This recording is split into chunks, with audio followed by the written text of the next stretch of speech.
Segunda carta aos Coríntios, terceiro capítulo, verso 1. Vamos ler do verso 1 até o terceiro versículo somente. Segunda carta de Coríntios, terceiro capítulo, verso 1 ao 6. Porventura, começamos outra vez a louvar-nos a nós mesmos, ou necessitamos, como alguns, de cartas de recomendação para vós, ou de recomendação de vós?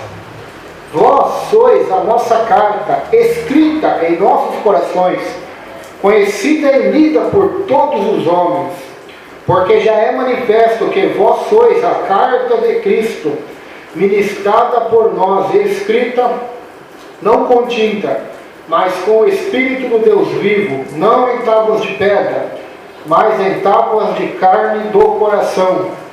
Na outra tradução, começamos porventura outra vez a recomendar-nos a nós mesmos? Ou temos necessidade, como alguns, de cartas de recomendação para vós, outros ou de vós? Vós sois a nossa carta escrita em nosso coração, conhecida e lida por todos os homens, estando já manifestos como carta de Cristo, produzida pelo nosso ministério, escrita não com tinta, mas pelo Espírito de Deus vivente, não em tábuas de pedra, mas em tábuas de carne, isto é, nos corações. Então nós observamos aqui nesses textos das duas traduções que, aleluia, o apóstolo Paulo vai, a partir desse ponto, ele vai começar a falar sobre o seu ministério, seu chamado, meu Deus, as lutas que ele passou, vai revelar também e denunciar os falsos apóstolos da sua época, e muitos ensinos vão estar embutidos aí no meio dessas defesas e alertas que ele vai dar. Aqui nós vemos carta de recomendação, né? O que é uma carta de recomendação? É quando, por exemplo, a pessoa sai de uma igreja, né? Ela pega uma carta do pastor e vai para outra, né? Esse é o procedimento de muitas igrejas. E também, por exemplo, se é um pregador, missionário, pastor, vai morar num outro país, numa outra cidade, ele pega uma carta de recomendação para ir em outra igreja. Isso é bom ou isso é ruim? Nenhum dos dois. Por exemplo, na minha opinião. Porque nós observamos que às vezes a carta de recomendação é boa, mas às vezes não. Porque se a informação que estiver na carta ali for falsa, né? E se o pastor que escreveu essa carta não for um pastor bíblico, né, ou de bom caráter, então não existe 100% de confiabilidade de uma carta de recomendação. Isso não existe. O apóstolo Paulo dizia, olha,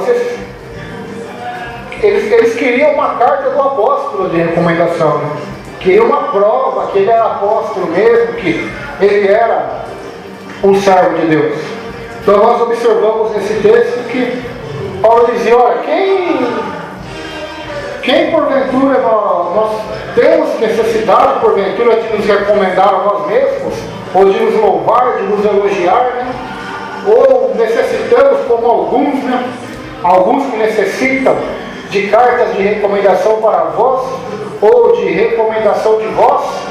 Ou seja, Paulo está dizendo, se alguns de vocês necessitam desse documento, dessa carta, nós que somos apóstolos, eu, Paulo, eu não preciso de carta de recomendação, nem de alguém para ir até vocês, nem de vocês para ir para outra pessoa. Por que eu não preciso? Porque vocês são a minha carta. E essa carta é escrita em corações, conhecida e lida por todos os homens, ou seja, a minha recomendação, as minhas obras, as almas que eu ganhei, as igrejas que eu edifiquei, os sofrimentos que eu tenho pelo Evangelho, Paulo está dizendo, a conversão de vocês, a mudança de vida de vocês, que todos os homens estão lendo, estão vendo o testemunho vivo, essa é a minha carta de recomendação, essa é a minha apresentação, essa é a prova que o meu ministério, que é o meu chamado, vem do Senhor Jesus Cristo, que Ele me chamou, que pela vontade de Deus, eu sou chamado apóstolo. Pois nós vemos em 2 Coríntios 1:1, Paulo, apóstolo de Jesus Cristo, pela vontade de Deus. Ou seja, não foi à toa que ele começou dessa forma a carta, né? Na maioria das cartas, nós vamos observar, só para dar um exemplo, como Paulo começa. Aleluia! Paulo começa a carta de Efésios, né? Da mesma forma, Paulo, apóstolo de Jesus Cristo. Mas em várias cartas, ele não começa dessa forma. Vamos ver aqui se eu pego um exemplo. Filipenses. Paulo e Timóteo, servos de Jesus Cristo. Então em várias cartas ele começa dessa forma, servos, né? Mas para a igreja de Corinto ele começa como um apóstolo, porque estava havendo essa dúvida na igreja. Estava sendo levantado esse assunto e essa falsa acusação quanto ao apóstolo Paulo, que ele era um falso apóstolo. Então Paulo vai se defender dessas acusações e vai dizer, olha, as minhas obras de apóstolo, né, a carta de recomendação minha, vocês são a minha carta, escrita em nosso coração, conhecida e lida por todos os homens. Então como disse Spurgeon, né, de 100 homens, um vai ler a Bíblia e 99 vai ler a nossa vida. É assim que funciona. Eles vão ler. Então Paulo está dizendo, olha, vocês que fazem a obra de Deus que eu ganhei para Jesus Cristo, pregando o Evangelho, vocês são a minha carta de recomendação, que estão sendo lidas, né, observadas por todos os homens que habitam, que moram na mesma cidade que vocês. Tábuas de pedra, corações humanos. Os judaizantes gabavam-se de ter cartas de recomendação de pessoas importantes da igreja de Jerusalém, e chamavam a atenção do povo para o fato de que Paulo não tinha credenciais desse tipo. É triste quando uma pessoa mede seu valor por aquilo que outros dizem a seu respeito, não por aquilo que Deus sabe sobre ela. Paulo não precisava de qualquer credencial dos líderes da igreja. Sua vida e seu ministério eram as únicas credenciais necessárias. Então olha só o grau da situação, né? O grau da situação era esse. Cristãos judaizantes. Quem são os cristãos judaizantes, né? É quase igual aos adventistas, né? Mais ou menos igual, porque os adventistas pregam a guarda do sábado, né? Só que os judaizantes vão um pouco mais além. A guarda do sábado, a circuncisão, não poder comer carne de porcos, né? Porque eles pegavam toda a lei de Moisés, né, para guardar. Não, os adventistas pegam os 10 mandamentos só e fazem uma separação entre a lei, até os protestantes fazem muitos isso também. Eles separam os 10 mandamentos em lei moral e o restante que está ali na Torá em lei cerimonial. Só que nenhum versículo da Bíblia nos dá essa divisão, né? Deus nunca dividiu a sua lei em várias partes, né? Essa parte é a lei cerimonial, essa é a lei moral. Não, a lei é uma só, a lei de Deus. Tanto que Tiago diz, se você desobedecer um, você desobedeceu a todos. Jesus mesmo disse, se você desobedecer um mandamento, você desobedeceu o resto. Então, os judaizantes eram quem? Eram aqueles que queriam obrigar os cristãos gentios. Quem são os gentios? Aqueles que não são judeus, que não são filhos de judeus. Então são gentios que moram em outros países que não é Israel, Jerusalém, que é a capital. Então esses são os gentios, somos nós. Então eles queriam obrigar os gentios que se convertiam a viver e observar a lei e até mesmo as tradições judaicas. E eles tinham carta talvez dos apóstolos ainda por cima. Dos apóstolos, porque certa feita em Gálatas, nós vamos ver que Paulo bateu de frente com o apóstolo Pedro. Se a gente ler, a gente vai ver por causa de questões quanto à lei do Velho Testamento. Ele debateu. O primeiro concílio que houve na igreja, em Atos capítulo 15, foi para definir o que a igreja deveria obedecer ou não obedecer.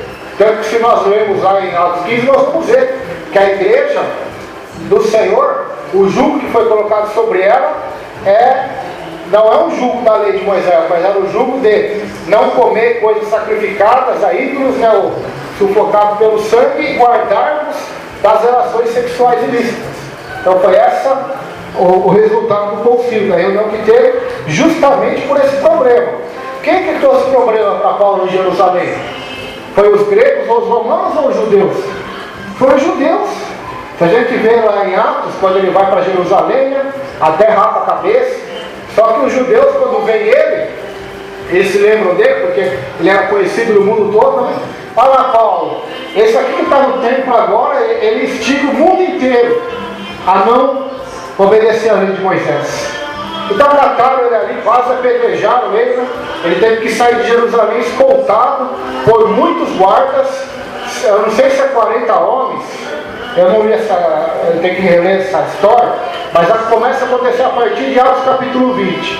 Ele é escoltado porque mais de 40 judeus fazem um voto de não comer nada enquanto não matar Paulo.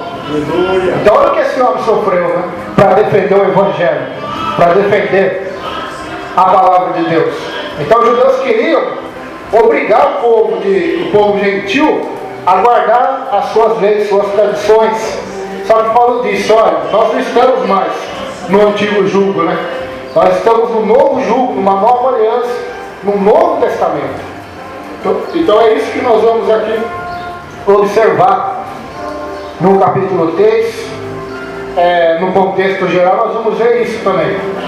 Então Paulo está dizendo, olha, eles até podem ter cartas de recomendação do apóstolo Pedro, do apóstolo Tiago, do apóstolo João, mas vocês são a minha carta de recomendação, vocês são a minha carta livre, né? Então esse problema aqui, podemos colocar na linguagem de hoje, né? Não carta de recomendação, mas credencial. Para muitos homens o que vale é a credencial de pastor, de faculdade, disso e daquilo, mas para Deus o que vale é realmente uma vida e uma intimidade junto com Deus, com Cristo Jesus. É isso que vale para Deus, né? É o Espírito do Deus vivo que está dentro de nós, e não o que nós possamos ou não fazer. Vamos continuar. De pessoas importantes na igreja de Jerusalém. É triste quando uma pessoa mede seu valor por aquilo que outros dizem a seu respeito, não por aquilo que Deus sabe sobre ela. Paulo não precisa de qualquer credencial dos líderes da igreja. Sua vida e seu ministério eram as únicas credenciais necessárias. Quando Deus deu a lei, escreveu em tábuas de pedra, colocadas dentro da arca da aliança. Mesmo que os israelitas pudessem ler as duas tábuas, essa experiência não transformaria a vida deles. A lei era algo exterior, e as pessoas precisavam do poder interior para que sua vida seja transformada. O legalista pode nos admoestar com suas injunções: faça isso ou não faça aquilo, mas não é capaz de nos dar poder para obedecer. Se obedecemos, muitas vezes não fazemos de coração e acabamos em uma situação pior do que antes. O ministério da graça transforma o coração. O Espírito de Deus usa a palavra de Deus e escreve no coração. Os coríntios eram pecadores perversos. Quando Paulo os encontrou pela primeira vez, mas seu ministério do Evangelho da graça de Deus havia transformado a vida deles completamente. Sua experiência da graça de Deus certamente significava muito mais para eles do que cartas de recomendação que os falsos mestres portavam. Os cristãos de Corinto estavam gravados em amor no coração de Paulo. O Espírito de Deus escreveu a verdade no coração dos coríntios, transformando-os em epístolas vivas de Cristo. A prova de um ministério bem-sucedido não são as estatísticas ou o que a imprensa diz, mas sim as vidas transformadas. É muito mais fácil o legalista gabar-se, pois pode medir seu ministério por parâmetros exteriores. O cristão que ministra pacientemente pelo Espírito de Deus deve deixar os resultados nas mãos do Senhor. Como é triste que os coríntios tenham seguido os judaizantes, presunçosos, e magoado o homem que lhes mostrava o caminho para serem salvos do julgamento. Então, nós observamos que Paulo estava dando sua vida pelo Evangelho, por Cristo Jesus. Nessa epístola de 2 Coríntios, não lembro o capítulo ao certo, mas vai ter um versículo que Paulo vai dizer assim: gastarei e me deixarei gastar pelo Evangelho de Cristo. Então Paulo estava se gastando, se doando, se entregando realmente à causa, né? E havia ali judaizantes, cristãos falsos, mestres, que até tinham credencial ainda, até tinham carta de recomendação, mas eram falsos. Então, eu posso ter uma carta de recomendação do maior pastor, homem de Deus dessa terra, mas isso não prova que eu sou verdadeiramente servo de Deus. Não prova. Vemos o caso de Geazi. O que Geazi andava? O profeta Eliseu. Mas nem por isso ele foi verdadeiro, foi. Judas andava com quem? Foi recomendado por quem como apóstolo? Por Jesus, não foi? Mas foi um falso. Não por culpa de Eliseu ou de Jesus, ou do pastor que é o homem de Deus, ou dos pastores da igreja de Jerusalém que eram homens de Deus. Talvez a pessoa até começou bem, né? Mas terminou mal. Então esses aqui tinham carta também, só que eram falsos apóstolos, falsos profetas. Então nós temos que tomar cuidado, porque credenciais, cartas de recomendação, não nos mostram nada. A verdade é essa, né? São só palavras digitadas ali no computador ou numa caneta, que é fácil de escrever, é fácil, mas o difícil é realmente aquilo ser verdadeiro ou se cumprir. Então nós temos que tomar cuidado com isso, né? Aí Paulo vai dizer: olha, minha carta de recomendação é a igreja de Corinto, são vocês. Nós já estudamos que Corinto era uma das cidades mais depravadas da sua época, de imoralidade sexual, de idolatria, e muitas vidas ali foram transformadas pelo Evangelho, né? Se a gente relembrar 1 Coríntios capítulo 1 e 2, nós vamos ver que Paulo pregou pelo poder do Espírito Santo, né? E qual que era essa demonstração de poder que ele pregava? Era a mudança de vidas, não é línguas estranhas, profecia. Quando Paulo fala: quando fui ter convosco, não fui em palavras de sabedoria humana, mas fui em demonstração do poder e do Espírito. O que é essa demonstração de poder? Na verdade, é a mudança de vida na pessoa, abandonar a idolatria, abandonar a imoralidade, o vício, a orgia, a bebedice, a prostituição, o engano, a heresia, a mentira, para se entregar por amor à verdade, né? Não por obrigação, não para não ir para o inferno, mas por amor e prazer, se entregar a Deus. Isso é obra do Espírito Santo, é o poder do Espírito Santo, é o poder do Evangelho. Romanos 1, verso 16: não me envergonhe do Evangelho, Paulo vai dizer, porque é o poder de Deus para salvação daquele que crê. Então o poder de Deus é o Evangelho. Romanos 1, 16. Coríntios, mesma coisa, né? A palavra da cruz é loucura para quem conhece, mas para nós que cremos é o poder de Deus. Está vendo como a palavra poder de Deus está associada não a Pentecostes, não a curas divinas, embora são manifestações também, mas a palavra poder de Deus está muito mais associada, interligada à conversão, à transformação de vida, ao novo nascimento. Isso é a maior demonstração do poder do Evangelho, né? Da veracidade do Evangelho. É transformar pecadores em santos, injustos em justos, ímpios em obedientes a Deus. Então essa é a maior manifestação do poder do Evangelho, né? É maior do que a cura de um cego, de um aleijado e de um paralítico.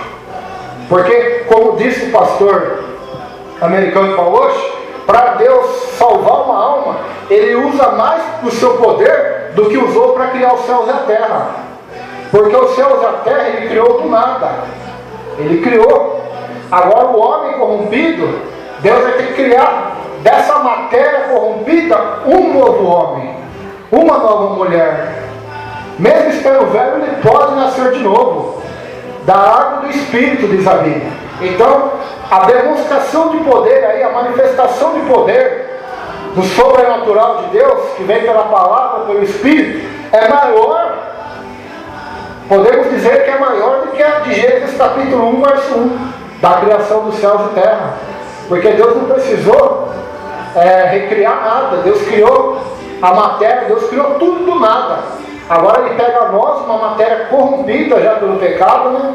Porque em Adão somos pecados, em Adão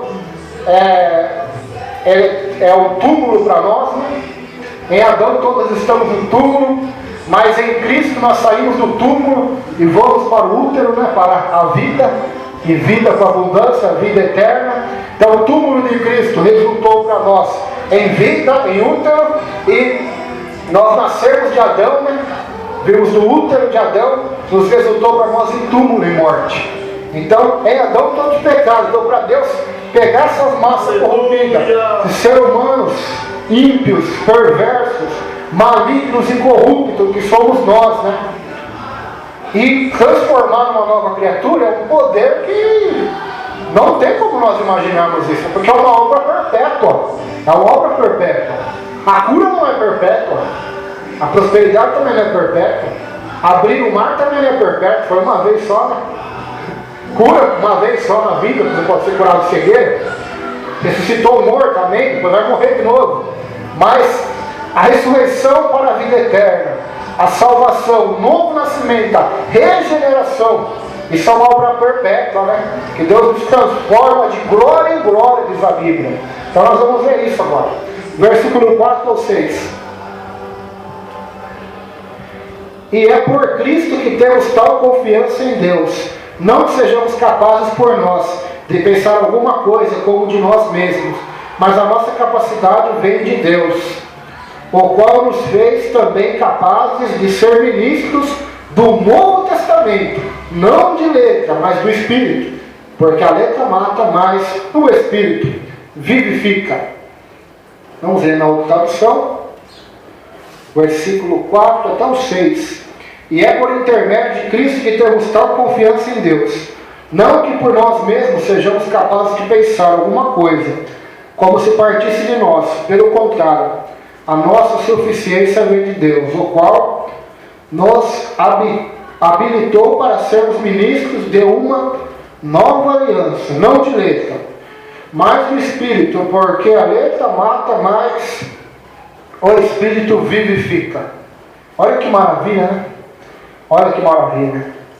Então aqui nós observamos na continuação desse tema que a confiança de que... Por que você tem tanta confiança, Paulo? De falar que não precisa de carta de recomendação, que nós somos... Por quê? E é por Cristo que temos tal confiança em Deus. Então, Paulo não está confiando nele quando ele fala isso, vocês são a nossa carta. Ele está confiando nele porque ele é bom, mas ele está confiando em Cristo. O Cristo que está usando ele, operando através dele. Porque ele mesmo diz em Gálatas capítulo 1, não sou eu que vive mais, mas quem vive em mim é Cristo. Ou seja, Cristo está se manifestando através da minha vida, do meu ministério, da minha conduta. Não que sejamos capazes por nós de pensar alguma coisa como de nós mesmos, mas a nossa capacidade, a nossa suficiência, o nosso poder, né, vem de Deus. Então vem de Deus, nós temos que reconhecer isso, né? Nossa capacidade vem de Deus. Se você é pintor, pedreiro, açougueiro, pregador, cantor, nós temos que saber disso, que a capacidade que Deus nos dá, a suficiência vem dele. Ele disse lá em João capítulo 15, sem mim, vocês não podem fazer nada. Então é uma grande verdade. Vamos lá, morte e vida. Paulo apressa-se em dar glória a Deus, não a si mesmo. Depositava sua confiança em Deus, da qual provinha sua suficiência. Apesar de ser um homem brilhante e culto, o apóstolo não dependia da própria capacidade, mas sim do Senhor, né? Vale a gente salientar isso. Paulo não era qualquer um, né? Aleluia! Ele era poliglota, ele era doutor, né? Em teologia, podemos dizer assim, né? Aprendeu com Gamaliel, um dos homens mais sábios da época dele. Ele aprendeu com esse homem, e foi até mais ainda do que Gamaliel. Poliglota, falava hebraico, grego, aramaico, e muito mais coisas. Tinha cidadania romana, né, que era um título só das pessoas mais requintadas da época, né? Esse título, eu já até falei uma vez nos estudos aqui, que dava vários privilégios, né? Um dos privilégios era ser julgado pelo próprio imperador em pessoa, que era tipo o presidente de todo mundo, né? Então ele tinha esse privilégio, foi julgado também por esse privilégio, foi sentenciado à morte pelo imperador por esse privilégio, mas ele tinha, né? E Deus, foi o plano de Deus, né, para que ele fosse para Roma pregar a palavra também, senão ele tinha sido morto lá em Jerusalém mesmo, né? Mas como ele tinha esse privilégio, ele foi lá para Roma. Então ele tinha vários títulos, era fariseu, um fariseu importante também, mais um título, né? Então ele tinha muitas coisas no seu currículo, né? Mas ele está dizendo, olha, minha dependência total é do Senhor. Se eu tenho todos esses estudos, toda essa cultura, essa inteligência, essa graça vem de Deus, o meu poder, a minha capacidade vem de Deus. Os milagres que Deus me usa, as cartas que eu escrevo, tudo vem da força do Senhor. Se eu estou preso aqui, estou orando, estou cantando, ou escrevendo carta para vocês, não é porque eu sou mais crente que vocês ou mais santo, mas é porque Deus está me dando a graça, está me dando a força, abrindo meus olhos, me dando esperança de glória em Cristo Jesus, tocando em mim pelo Espírito, me consolando com o Espírito Santo e me dando força para mim, dar força para vocês, né? Então, o Espírito de Deus estava junto com Paulo, fortalecendo, né? Porque se você for na prisão sendo um cristão, se você entrar lá dentro sem um consolador, você sai desviado de lá. Ou blasfema, né? Por que Paulo não blasfemava, não desviava? Porque o Consolador estava junto com ele ali também. Na cadeia, quem é o Consolador? A palavra Consolador no grego é paracleto, né? Significa consolador, ajudador, advogado, amigo, né? Então o Espírito Santo estava ali junto com Paulo e por isso que ele foi vencedor, né? Foi mais que vencedor. Até nas piores lutas que nós podemos imaginar, ele passou e venceu. Por que venceu? Porque o Espírito estava com ele, né? O Espírito que vivifica, o Espírito que dá vida, força. É claro que, de acordo com o discurso dos legalistas, qualquer um era capaz de obedecer à lei e de se tornar espiritual. Um ministério legalista é uma forma de alimentar o ego das pessoas. Isso aqui é muito forte, hein? Um ministério legalista é uma forma de alimentar o ego das pessoas. Então, o legalismo, né, só serve para isso, para trazer orgulho das pessoas. O que é o legalismo? Nós vemos várias denominações, né? Não vamos citar nomes, mas a denominação tem usos e costumes que são os mais rígidos das igrejas, né? Mais rígido, maneira de colocar o cabelo, de colocar o véu, outras não podem visitar, tem que batizar de novo, várias denominações assim.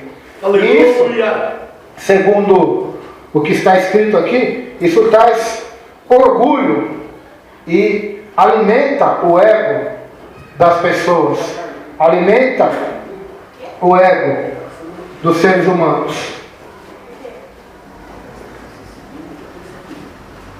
Quando enfatizamos a graça de Deus, precisamos dizer às pessoas que são pecadoras, aleluia, e que não podem se salvar. O testemunho de Paulo era: mas pela graça de Deus sou o que sou.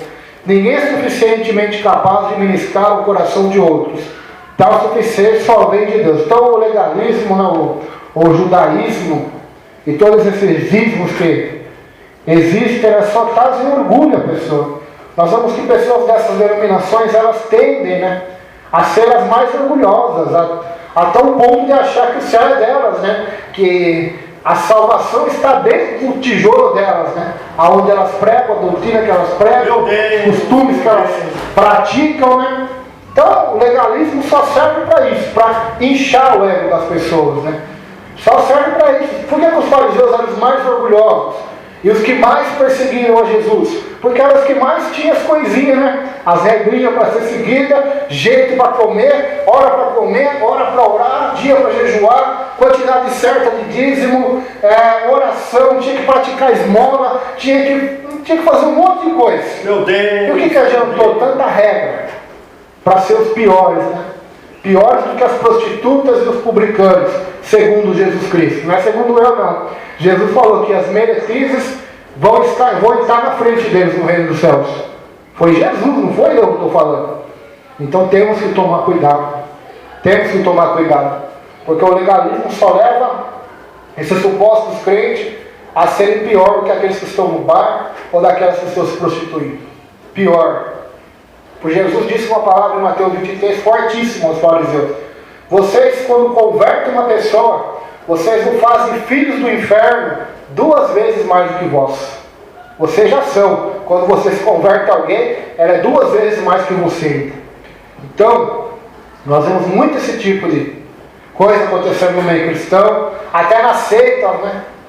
Nas seitas como os mormons, testemunhas de Jeová, pelo legalismo, pelos seus ritualismos também, pelo seu exclusivismo, alcançam esse orgulho também, de se acharem merecedores do céu. Né?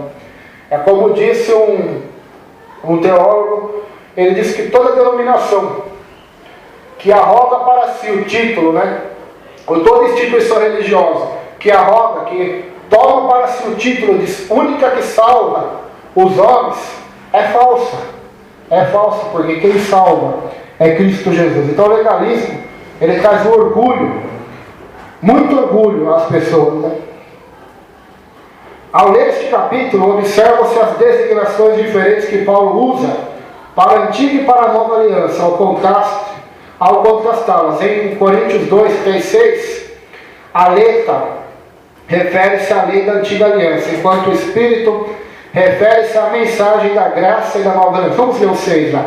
O qual nos fez também capazes de ser ministros do Novo Testamento, não da letra, mas do Espírito, porque a letra mata, o Espírito vivifica. Então isso aqui é muito mal interpretado, né? Pelos cristãos ignorantes que não estudam a Bíblia, né? Eles já interpretam aqui como que não pode ler a Bíblia. Essa é a interpretação mais ignorante que existe, né? Então não precisa ler a Bíblia, porque a letra mata. O pastor já deve ter ouvido, eu já ouvi várias vezes, o pastor já ouviu várias vezes. Mas no contexto aqui, no próprio texto, no próprio versículo, você vai nem pegar os anteriores e os depois. Está falando aqui que a lei, que é a lei do Velho Testamento, né? O ministério do Espírito é o do Novo Testamento, o ministério da lei, que é o velho, né?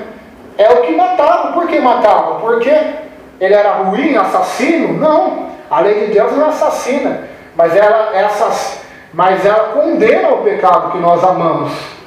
Ela condena. Então por isso que se torna um ministério de morte, de matar, a letra mata. Por quê? Porque a lei mandava destruir o pecado, apagar o pecado, julgar o pecado. Então, daí então essa expressão, a letra mata, mas o Espírito vivifica. O ministério da lei matava. Por que matava? Nós já estudamos em Romanos aqui.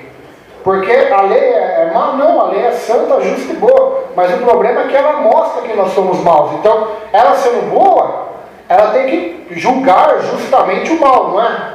A lei sendo boa, ela tem que julgar e punir o mal, igual o juiz. O juiz está lá no julgamento, aquele juiz é bom, você vai falar, né? Aquele juiz é bom. Mas ele vai lá, um pedófilo, abusou de 10 crianças, aí o juiz vai falar assim, eu sou bonzinho, vou perdoar esse homem. Você vai falar o quê? Esse juiz não presta, né? Não presta.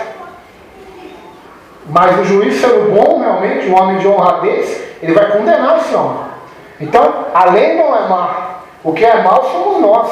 A lei só vai condenar, matar aquilo que o homem ama e pratica, né, que é o pecado. Por isso que mata, a letra mata. Não é ignorância. A letra mata, mas o Espírito vivifica. Não é ler a Bíblia que mata. O que mata é o ministério que eles estavam querendo reviver em Corinto, né? O ministério judeu, né? Judaizante. Isso mata. Paulo está dizendo, olha, vocês querem guardar a lei? Querem observar os preceitos judaicos? Cuidado, a letra mata, né? Essa lei que vocês estão querendo seguir, esses princípios vão matar vocês. Não porque os princípios em si são maus, né? Porque a lei veio por Deus, né? Não veio por Moisés ou pelo diabo. Veio por Deus. Deus não é ruim. Deus deu algo justo a Moisés e ao povo de Israel. Não é por causa dela, mas é por causa de vocês. Se vocês dependerem da lei, vocês vão tudo para o inferno. Vão morrer. Vão morrer porque vocês transgridem a lei. Mas eu obedeço. Então, se você desobedece um, você se culpa de todos. segundo a própria Escritura na carta de Tiago. Então essa mata. Mas o que eu estou anunciando para vocês, o Evangelho, o Cristo crucificado, que obedeceu essa lei em seus lugares, que foi culpado pelos seus pecados contra essa santa lei, esse sim salva vocês. Esse sim perdoa seus pecados. Esse sim transforma vocês numa nova criatura. Porque é o Espírito que vivifica. E eu sou o pregador, não do Velho Testamento, mas de um Novo Testamento. Então não tem que ler mais o Antigo, o Velho Testamento, tem que rasgar. Não é isso. O Velho Testamento deve ser lido e estudado tanto quanto o Novo. Mas o problema é que as pessoas não sabem definir se elas têm que obedecer aquilo que está no Antigo ou no Novo. Então no Novo eu tenho que obedecer, no Antigo eu tenho que ver o contexto se eu devo obedecer ou não. Por exemplo, no Antigo está escrito lá, se você pegar alguém adultério, apedreja. Mas eu não posso fazer isso, é pecado. Porque não é para me seguir mais essa lei. Então é esse discernimento e essa interpretação que as pessoas não têm. Porque a lei, a Bíblia diz, serviu diário para Cristo. Serviu para apontar para Cristo. Jesus disse das Escrituras do Antigo Testamento que elas testificam dele. Ou seja, aí a pessoa lê a Bíblia uma vez na vida, leu inteira, aí chegou nessa parte que diz, eu não vou ler mais porque a letra mata. Quer dizer, para essas pessoas fica difícil Deus abençoar, Deus dar sabedoria, dar entendimento. Por quê? Porque não tem vontade, né? Se a pessoa não tem vontade, ela não vai aprender. A mesma coisa e na escola. Você pode ir na escola, mas se não tiver vontade, você não aprende nada. Sai lá burro. Por quê? Porque não tem vontade. O professor ensinou, não prestou atenção, dava trabalho, não fazia, faltava, ficava brincando. Assim é com Deus também. Temos o livro na mão, mas não lemos a sério, não meditamos, o pastor prega, o irmão prega, ninguém não presta atenção. Então, é isso que está acontecendo com a nossa geração. São tudo ignorantes quando o assunto é a Bíblia, né? Porque se o povo não gosta nem de estudar nas escolas, imagina a Bíblia então. Né? Aleluia. Imagina a Bíblia, se alguém gosta. Né? Pode ver que a maioria do culto hoje que é feito nas igrejas, se nós formos correr por aí, é mais louvor. Exatamente por isso que eu estou dizendo. O povo não gosta de aprender mais. Não gosta mais de se aprofundar. Por quê? Porque interpreta a Bíblia errado. Tem denominações que chegam ao extremo de dizer que não precisa ler a Bíblia, porque tem o Espírito Santo. Mas quem inspirou a Bíblia? Foi quem? Foi o Espírito Santo. E ele vai nos lembrar, vai nos ensinar e vai nos guiar em toda a verdade. Qual é a verdade? É o que vem no meu coração, na minha mente? Não. A Bíblia diz que o meu coração é enganoso, minha mente também. Mas qual é a verdade que o Espírito Santo vai me guiar, vai me lembrar? Da Bíblia. E Deus deu cérebro e memória para a gente, né? Agora, se a gente não exercitar, como que Deus vai trabalhar? Se a gente não se esforçar? Não tem como. Paulo tinha muito mais estudo do que Pedro. Muito mais conhecimento do que Pedro, do que Tiago. Quem foi mais usado por Deus? Está claro aqui já, né? Quem escreveu a maior parte do Novo Testamento? Quem trabalhou mais do que todos os outros? Não estou dizendo que existe exceção. Pode existir exceção. Mas o conhecimento, você buscar e se aprofundar na palavra de Deus, isso é maravilhoso. E não mata ninguém, né? O que mata é o ministério da lei. A pessoa depender da lei, né? É querer ir para o céu porque obedece à lei. Isso mata. Porque ela não vai conseguir. Mas o Espírito Santo que está em nós, ele nos vivifica, nos dá vida nova, vida eterna, nova vida, regeneração, salvação, justificação, convicção de pecados, frutos do Espírito que são amor, justiça, misericórdia, dons do Espírito, dons de poder, dons de curar. Tudo isso vem do Espírito Santo que dá vida.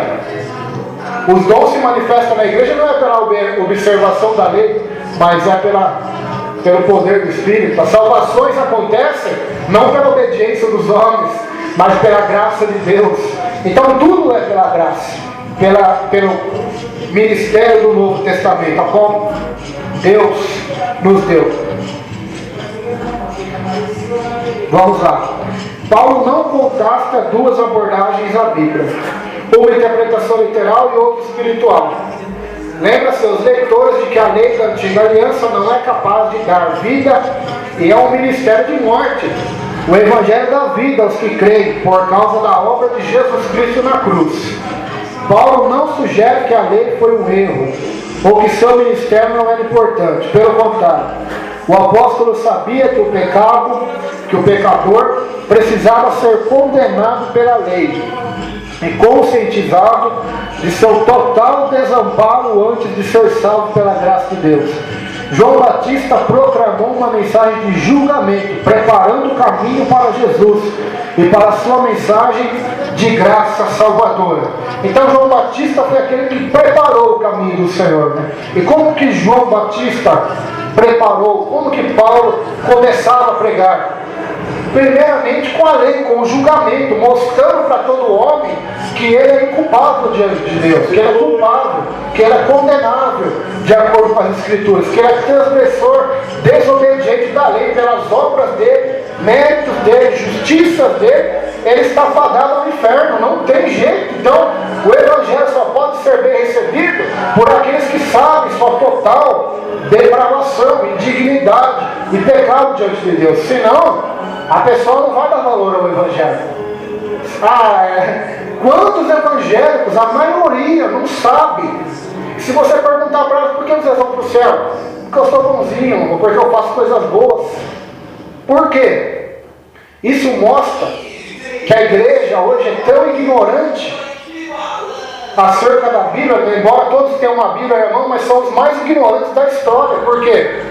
Porque não sabem que vão para o céu, que vão ser salvos, não é pelos seus méritos e obras, mas é pelas obras de Jesus Cristo na cruz. É pelo sacrifício dele na cruz. Não é porque ele é bom ou bonzinho.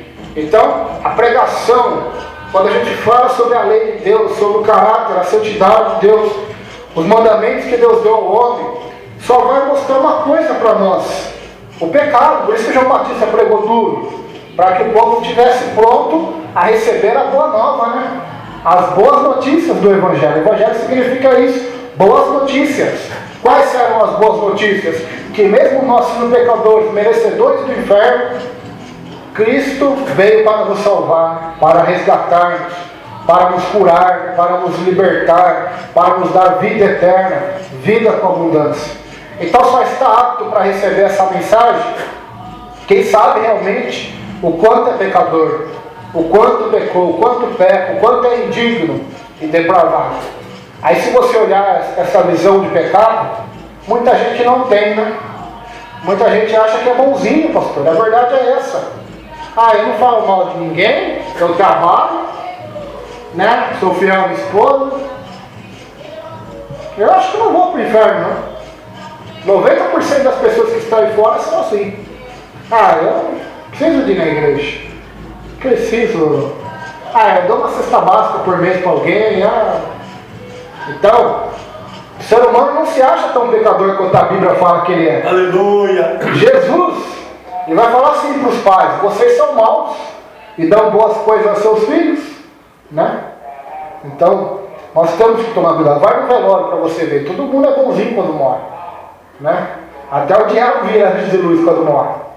Então, é isso que precisa ser quebrado. Antes da pessoa receber o Evangelho, é necessário que o pregador, seja como Paulo ou como João Batista, né, prepare o caminho do Senhor, para o Senhor vir com o teu Espírito convencer e salvar o pecador.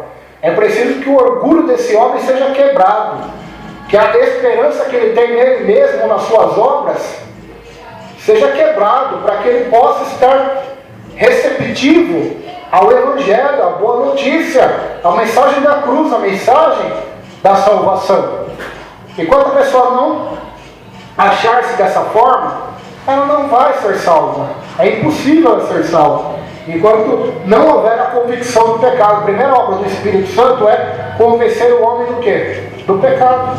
É a primeira obra dele. Não é dar dom espiritual, não é curar, é convencer o homem do pecado, depois é do juízo e da justiça. Então, o Espírito Santo só pode agir dessa forma quando a lei é proclamada e o Evangelho em seguida, né? É proclamado. Então Paulo usava a lei dessa forma. Se nós vemos lá em Romanos capítulo 1, 2 e 3, ele vai trazer todo mundo debaixo da condenação. Primeiro ele pega o povo em geral, depois ele pega os que guardavam a lei, depois ele pega também os que não tinham a lei, que eram os gentios, e traz todo mundo para o mesmo saco, o saco da condenação. E a partir do capítulo 3, 4, 5, 6, ele vai desenvolver o que é o Evangelho e a salvação. Aí a partir do capítulo 8 ele vai desenvolver como que é o andar dos salvos, né? Como que os salvos andam na terra. Então é dessa forma que todos eles agiam e faziam. Mas se eu perguntar para 90% hoje, ou 95% dos que estão dentro da igreja, a maioria não tem noção nenhuma, né? Não estou dizendo para que todo crente tem que ser erudito, saber tudo não, mas não sabe nem o básico, nem o beabá da salvação. Paulo não sugere que a lei foi um erro, ou que o seu ministério não é importante. Então, Paulo não está falando isso. Não adianta a gente querer também distorcer, né? Então, precisamos do Antigo Testamento, vamos rasgar. Não, não é isso que Paulo está dizendo.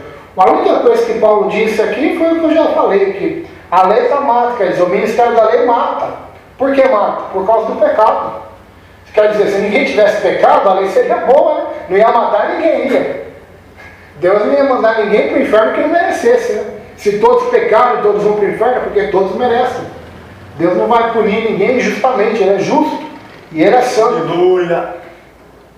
O ministério legalista traz morte. Os pregadores que se especializam em regras e em regulamentos mantêm sua congregação sob uma nuvem escura de culpa, que acaba com sua alegria e poder e também com a eficácia de seu testemunho para Cristo. Então, as pessoas que estão presas debaixo do ministério legalista, debaixo de várias regras, e que os pregadores sobem no púlpito e botam medo nas pessoas, né? Você não obedecer isso, não fazer aquilo, não se vestir daquela forma, não orar dessa forma, que é de joelho somente, de pé não pode. Então tem várias regras. Se você não seguir, você não é salvo, você não está sendo abençoado. Deus não está com você, né? É mais ou menos igual a teologia da prosperidade, só que é por legalismo, né? Teologia da prosperidade prega. Se você não for próspero, você não é um verdadeiro cristão. Se você está doente, você não é um verdadeiro cristão. Você está com demônio, está com falta de fé. Alguma coisa vai ter que achar na sua vida para culpar o motivo da doença ou da falta do dinheiro, né? Então é sempre dessa forma. É o legalismo que age na parte do dinheiro. E o legalismo que age prendendo as pessoas. Então as pessoas não têm alegria, não têm poder para testemunhar, não têm aquela liberalidade, aquela alegria para orar, para ofertar com amor e alegria, como diz na Bíblia. Por quê? Porque elas estão presas no legalismo, estão presas numa cadeia. Se o jugo de Cristo é suave e o fardo é leve, o jugo legalista é pesado e é duro de carregar. E as pessoas não conseguem carregar. Os cristãos que estão sempre se medindo, comparando resultados e competindo uns com os outros, logo descobrem que se tornaram dependentes da carne, não do poder do Espírito. Jamais existiu qualquer norma ou preceito capaz de transformar a vida de uma pessoa. Nem mesmo os 10 mandamentos têm esse poder. Pode ser forte, mas é verdade. Os 10 mandamentos não têm poder para transformar a vida de ninguém. Embora são justos, corretos e verdadeiros, assim como toda a Bíblia é. Toda a lei e todo o Novo Testamento também. Então, mas não tem poder. Por que não tem? Porque é impossível para a lei. Porque ela está enferma pela carne, por causa do pecado do ser humano. Então, o que é impossível para a lei, Deus, através do Senhor Jesus Cristo, que veio para escrever agora a sua nova lei, seu Novo Testamento, não em tábuas de pedra, mas tábuas do coração, né? Na mente, como disse o profeta Jeremias e Ezequiel, e está confirmado lá em Hebreus, que virá dias, eu já até dei um estudo aqui sobre isso, que Cristo faria uma nova aliança com o homem, né? Colocaria a lei na mente e escreveria as leis no coração. Então essa é a nova aliança, esse é o Novo Testamento. E quando isso acontece, a pessoa faz por prazer e por alegria, né? Não presa mais. Somente a graça de Deus, ministrada pelo Espírito de Deus, pode transformar pecadores em epístolas vivas que glorificam Jesus Cristo, em cartas vivas, né? Paulo não inventou a doutrina da nova aliança para essa ocasião. Como estudioso perspicaz das Escrituras, o apóstolo certamente havia lido Jeremias 31, 27 a 34, como Ezequiel 11, 14 a 21, que é a nova aliança que eu falei aqui agora. No Novo Testamento, Hebreus 8 e 10, que é o que eu falei também, confirma. É a passagem-chave a ser examinada. A lei da antiga aliança, com sua ênfase sobre a obediência exterior, foi uma preparação para a mensagem da graça da nova aliança, com sua ênfase sobre a transformação interior do coração. Então não tinha nem lido esse pedaço aqui, já falei dos versículos, o que diz.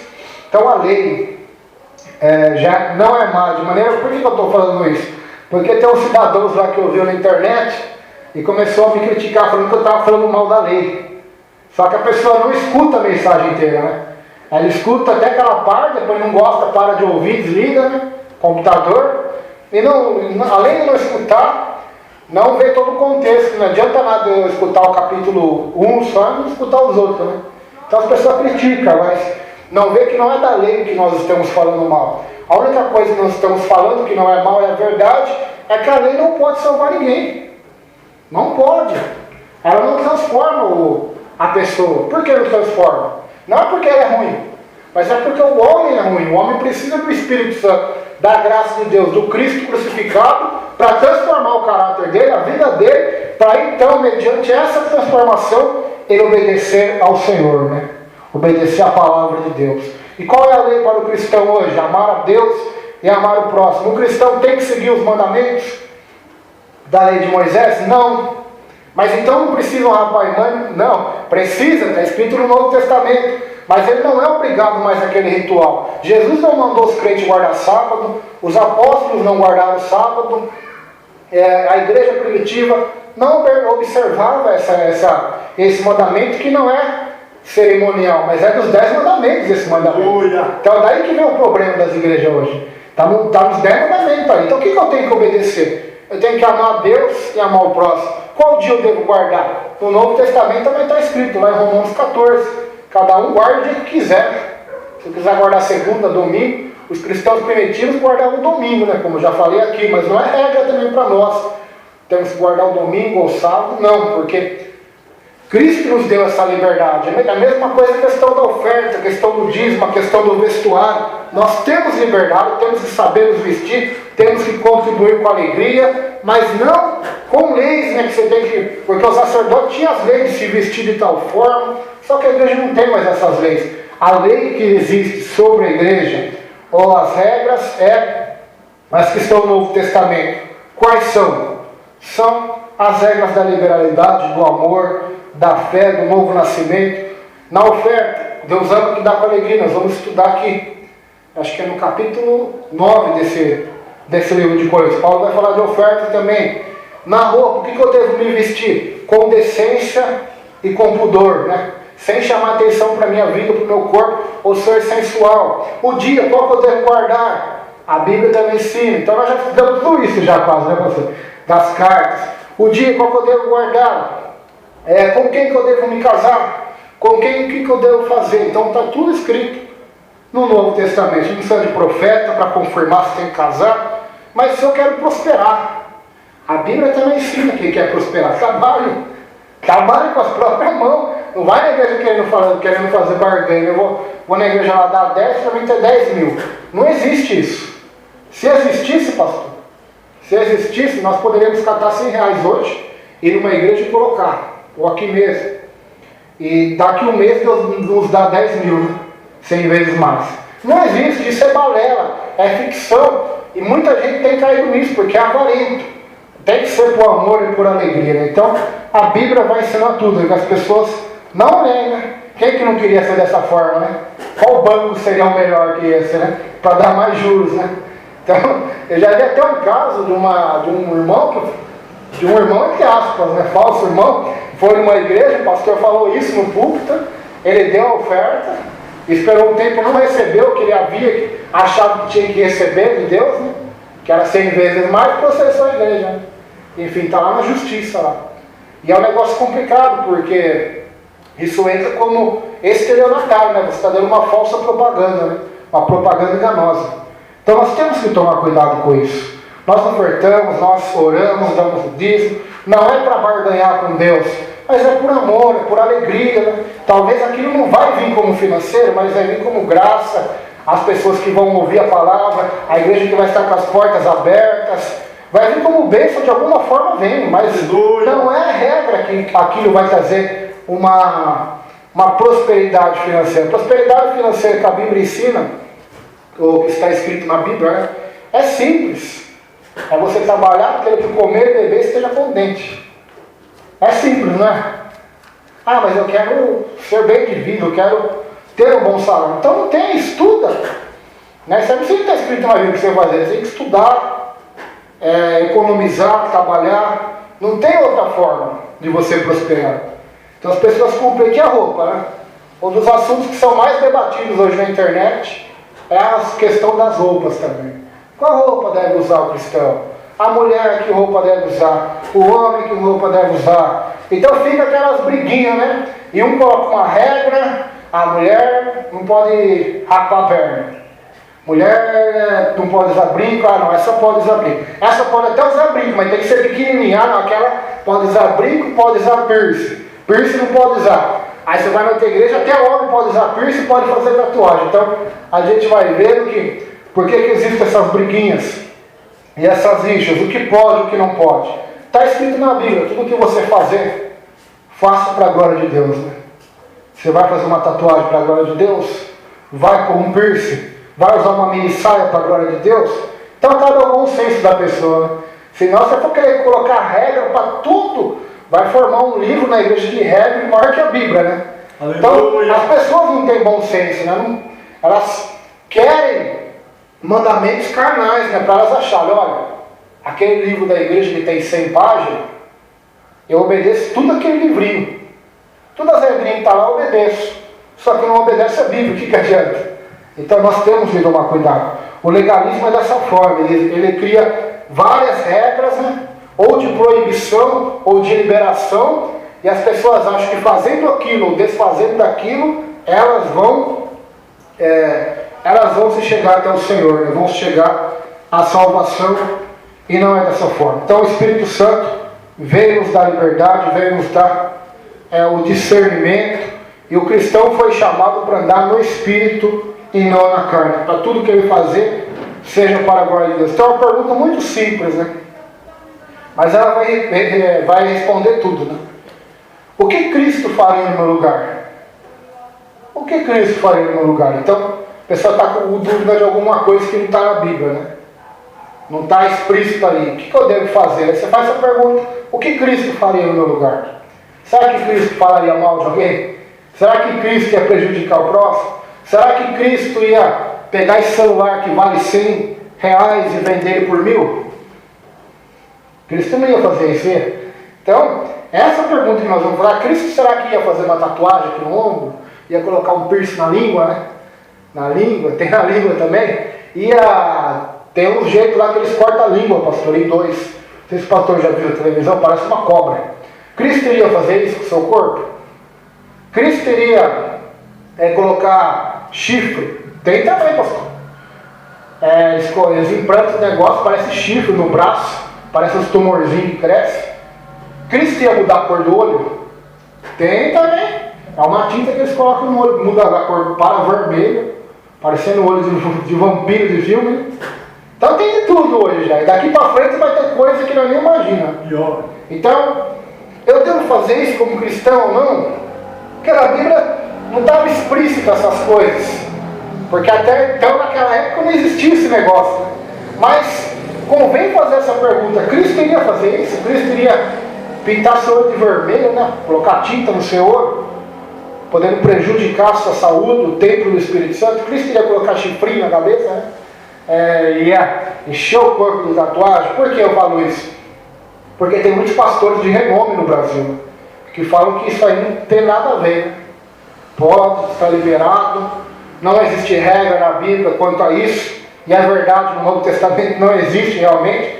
O único assunto de tatuagem está lá em Levítico, que é de marca, né?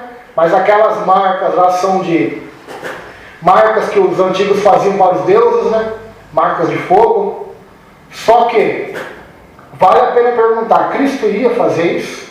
Jesus, o que vai trazer de almas para Jesus Cristo isso? vai glorificar Deus?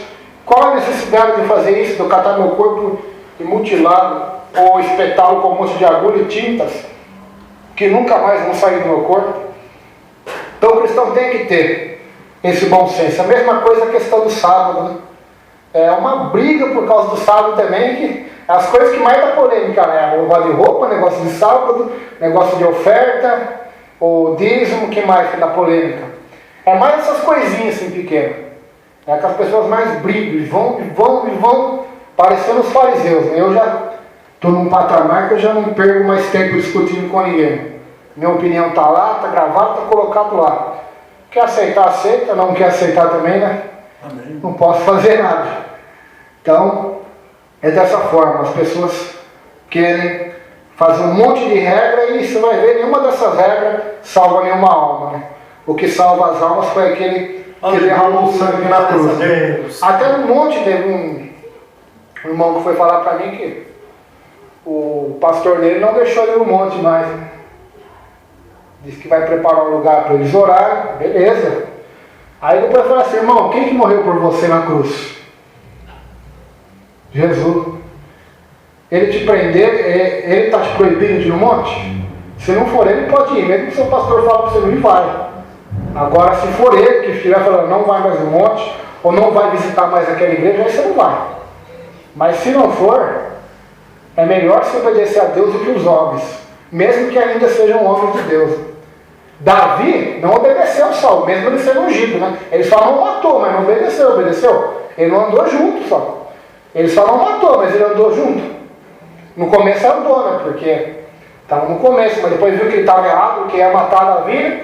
Davi foi embora, fugiu. Não ficou lá, né? Não ficou preso no jugo de Saul, não. Mesmo Saul querendo matá-lo, ele não matou também, né? Não tocou no giro de Deus, mas também não concordou. Paulo também não matou Pedro, mas também não concordou com Pedro. Então, nós não temos que matar ninguém, não é isso que eu estou falando. É perseguir, ou caluniar, ou difamar. Mas nós não temos obrigação de andar junto ou de dizer amém para tudo que é pregado e cantado nos púlpitos hoje. Porque quem faz isso não cumpre a Bíblia, né? A Bíblia manda a gente julgar as profecias, os profetas, as árvores pelos frutos, examinar a Bíblia, examinar o que é pregado de acordo com a Bíblia, como os cristãos de Beré faziam, né? Eles faziam dessa forma. Paulo elogiou eles ainda, né? Hoje o pastor não elogia não, né?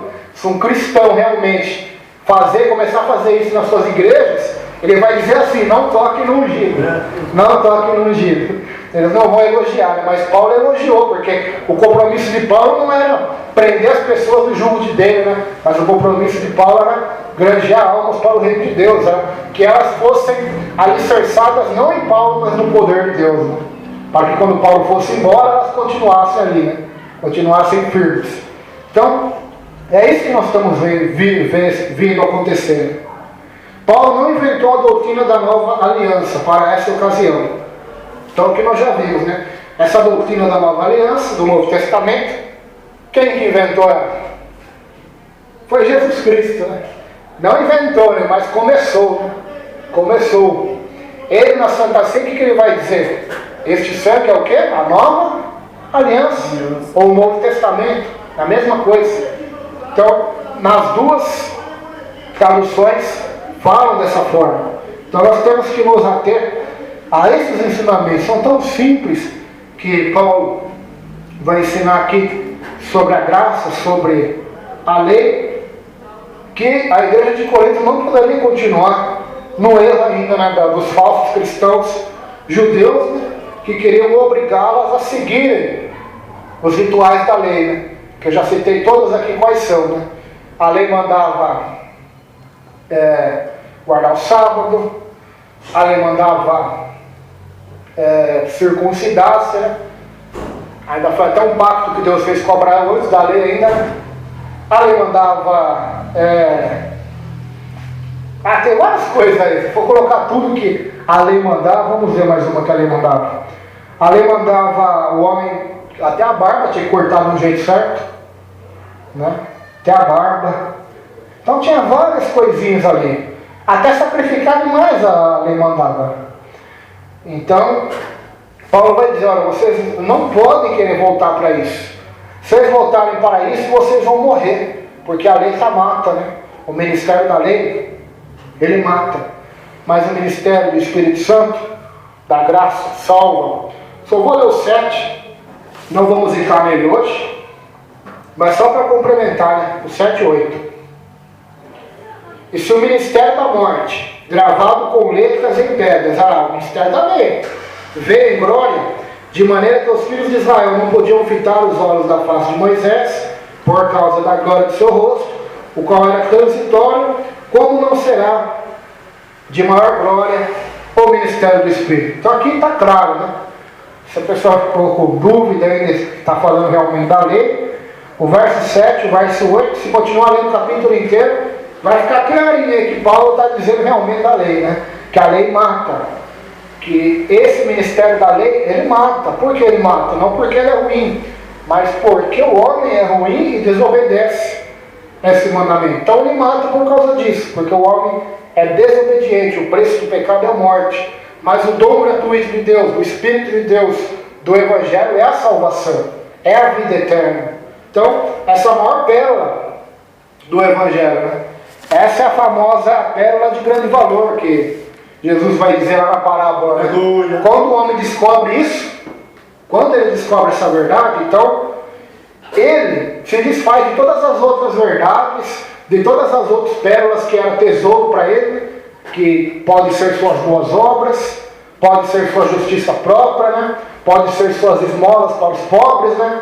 Pode ser achar que sua boa conduta é aceitável a Deus e por isso ele vai para o céu. Então ele se desfaz de todas essas pérolas para ter esta pérola que representa Cristo e o seu Evangelho, a salvação e a alegria diante de Deus e diante dos anjos, e a festa quando o homem acha essa pérola, né? Quando o homem descobre esta pérola. Ela é a mais valiosa desse mundo. Nós corremos atrás, os homens correm atrás de tantas e tantas infinidades de pérolas aí. Mas a pérola de grande valor, essa, quem acha essa aqui, quem descobre essa, é o mais rico desse mundo, né? É o mais feliz, é o mais abençoado.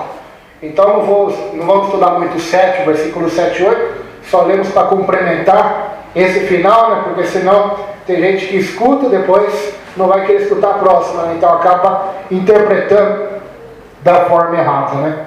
Então, quem faz isso, para mim, já é tolo, já. Não que é bom, se a pessoa ouvir uma pregação, é ótimo, né? Mas, quer ouvir uma pregação? Ouve uma pregação normal, né? Agora, o estudo bíblico, se for escutar um capítulo, amém. Mas o que nós temos que escutar ou atender é que a Bíblia é um livro, tem que ser lida como um livro. Não adianta a gente querer ler em parte, né? Ler um capítulo de Romanos, um de Coríntios, um de Gênesis e um de Salmos. Aí no outro dia lê um de Apocalipse, um de Provérbios, aí depois fica 2 dias sem ler. Aí depois está passando luta no outro dia, nem lê a Bíblia, abre a Bíblia lá, aonde caiu, lê. Aí depois espera uma semana, o pastor prega um texto, só um pedaço, só um versículo, fica só naquilo, depois a pessoa não vai ler o que está antes ou depois. Então a maioria dos crentes hoje é assim, né? São relaxados. Se eles quisessem realmente aprender a Bíblia, eles iam pegar tema por tema, livro por livro, e iam ler e estudar. Tanto que nesse método que nós estamos estudando aqui na igreja, não que exista, pode existir vários, né? Mas dificilmente você vai ver em muitas igrejas nesse método de estudar. Por quê? Porque é um método que não é famoso, né? Talvez não é atrativo, talvez o povo não gosta, né, de aprender isso. Ou talvez a palavra é forte, quando ela é lida realmente como ela é, né? E não como a gente acha que ela é. Então não é famoso esse método.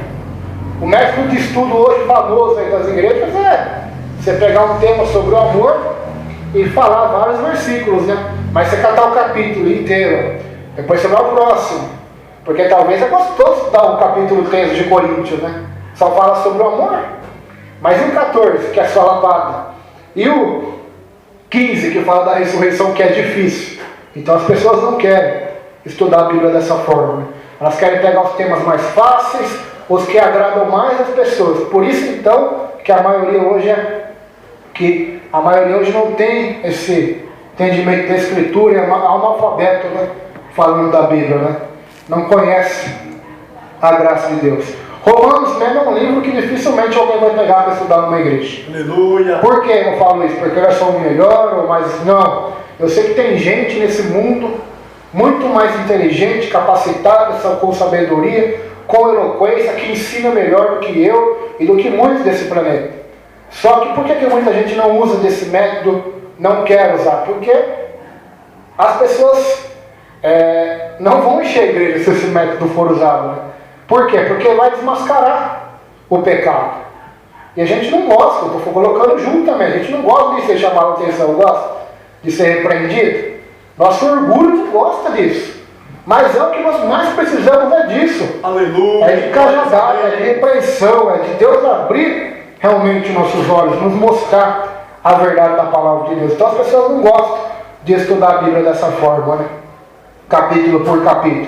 É preferível a pessoa estudar o livro inteiro de Filipenses, por exemplo, a carta inteira de Filipenses, do que ler 10 capítulos da Bíblia. Filipenses é só 4, hein? Um de Gênesis, um de Salmo, um de Mateus, um de cada livro. É melhor ela ler um capítulo com 4 livros encarreado e talvez ficar uma semana ali só estudando aquele texto, vendo o contexto, procurando informações e concordâncias dos textos e comparando com outros textos semelhantes na Bíblia, do que ler dessa maneira que as pessoas estão lendo hoje, né? Totalmente bagunçado, né? É um exemplo tão simples que eu uso aqui, mas ele é verdadeiro. Se eu for escrever um livro da minha vida, ou o pastor vai escrever um livro da vida dele. Nascimento, ele também não sabe, os pais que falou, então ele escreveu ali que os pais falaram, né? Depois escreveu adolescência, juventude, quando estava na escola, depois quando começou a trabalhar, quando casou, teve filhos, meia idade, 40 anos depois, com 50. Agora eu vou catar o livro da história do pastor e vou começar a ler com 50. Né? O pastor é abençoado, ó. Aquelas bênçãos, aquelas coisas, mas não entende a trajetória, não viu a trajetória, não viu os limão que teve que ser pisado, né? Não viu as lutas que teve que ser enfrentada, né? Só viu depois da cova, depois da fornalha. Conhece em parte somente, né? Só um pedaço. E talvez pode até interpretar errado, né? Pega o final da história do pastor, ou o meio, vê aquela parte que ele está passando luta, fala, você é cristão, não, lá, só luta, é fácil, não tem vitória nenhuma.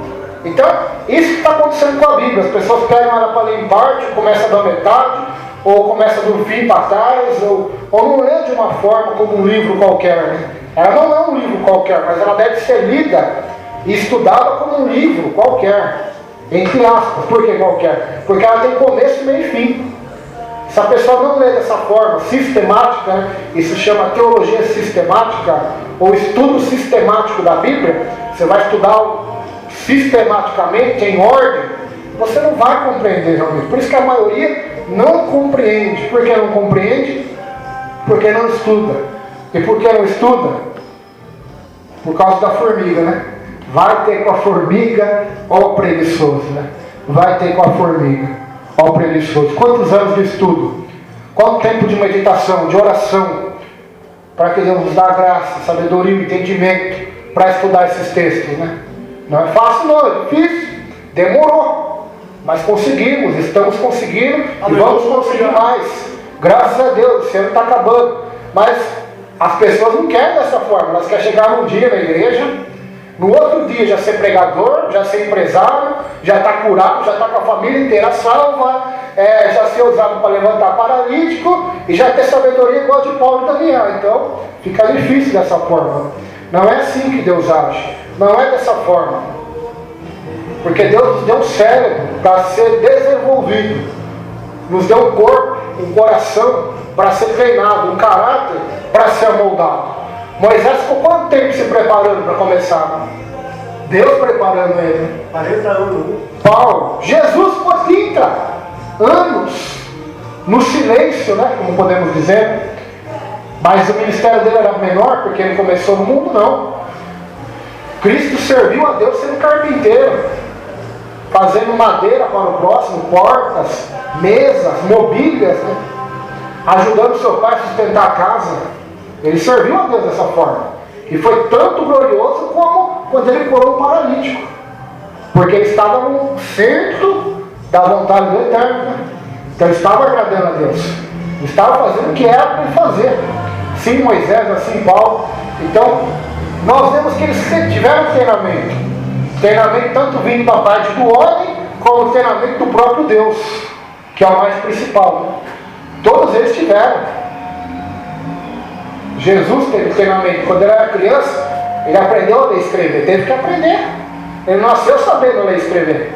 Embora o Deus que inventou tudo, né? Que inventou idioma, que até separou todos os idiomas na Torre de Babel, agora teve que descer na terra para aprender a ler, né?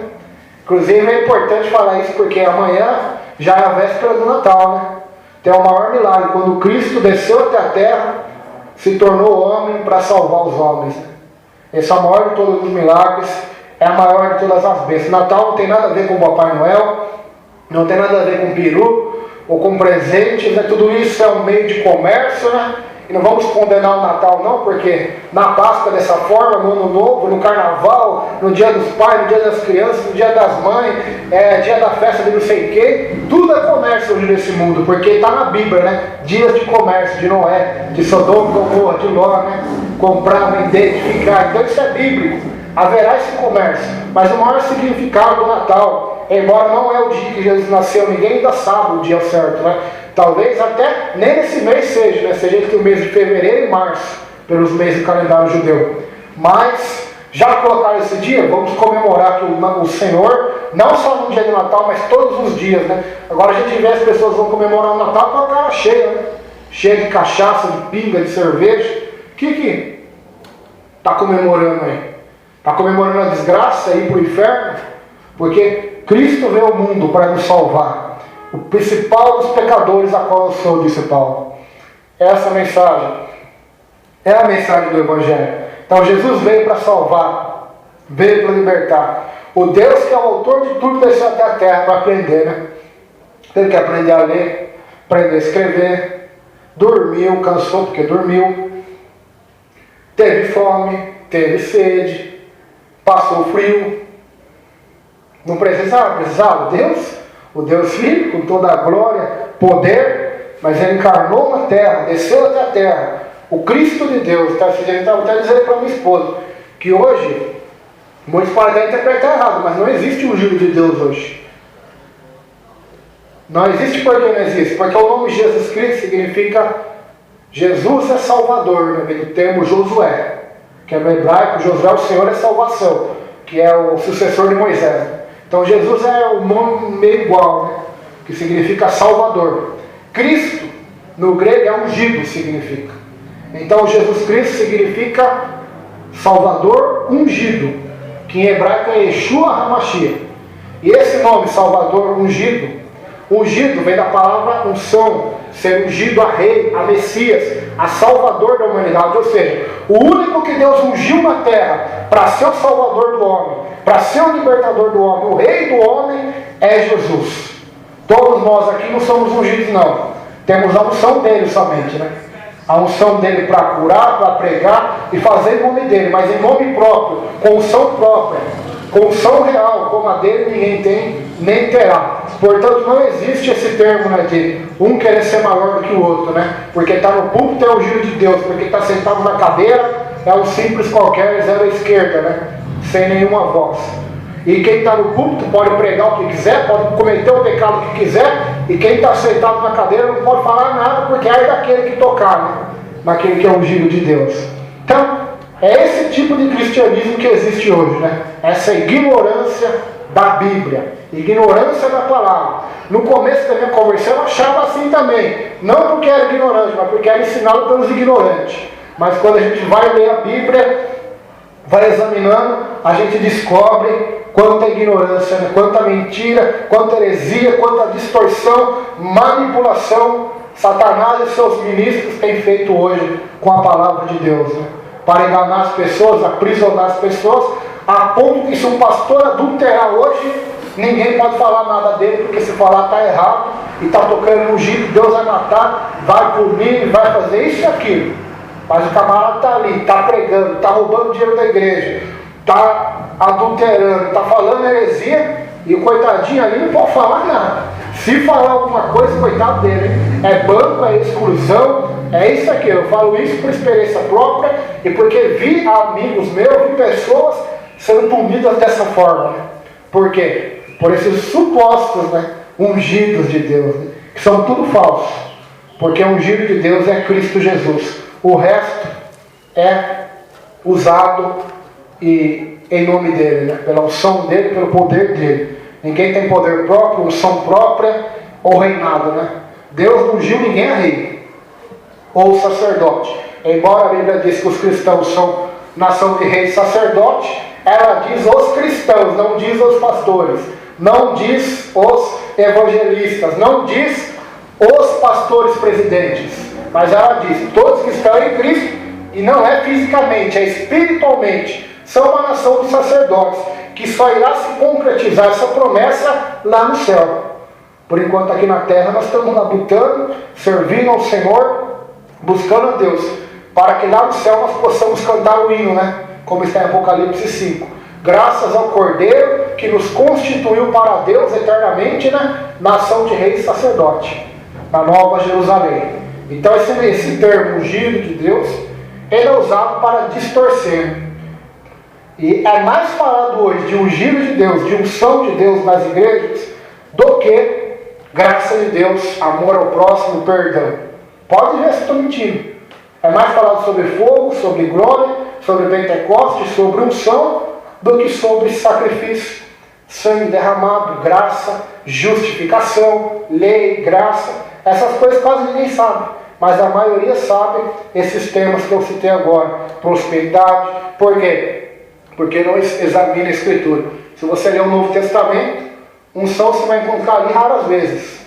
Agora amor, misericórdia, perdão, justificação, redenção, graça, lei, juízo, salvação, Jesus Cristo, o Evangelho, Cristo crucificado. Você vai ler várias e várias e várias vezes. Espírito Santo.